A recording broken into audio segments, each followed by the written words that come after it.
তোর আর আব্বারে কোনো কিছু এত টাকা কামাবে না মাথা ধরে না। এত টাকা খরচ করতে করতে আর আব্বুর সব শেষ, জীবন যাপন সব শেষ। কির মতো টাকা দি কসা। হ্যালো আব্বা, কি এগো আনারে কোন রয়্যাল এনফিল্ড আনলাই কেন লইবেন না? আনে লাল কালার বাদামি কালার ব্যাগ দিয়ে লই আছে, বুঝলাম না। এদিকে চালাবে কোন মানুষ একজন কাটেন ফোন। আই আর আব্বারে কইছি খালি আয় কক্সবাজার যাম। আর আব্বা দে মালদ্বীপের টিকিট কেটছে, থাইল্যান্ডের টিকিট কেটছে, সিঙ্গাপুরের টিকিট কেটছে। আমি মানুষ এত দিকে কিনে দাম কসা।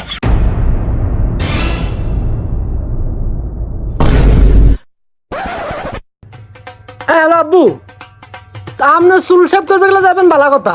তা আপনি বিমান হলো কিনতে পারিছেন, ঘরে বিমান আরেক কেন আছেন? আপনি হিয়ানো যেতারেন না কি এখন আর কিছু না, হিয়ানো ঘুরতাম যামু।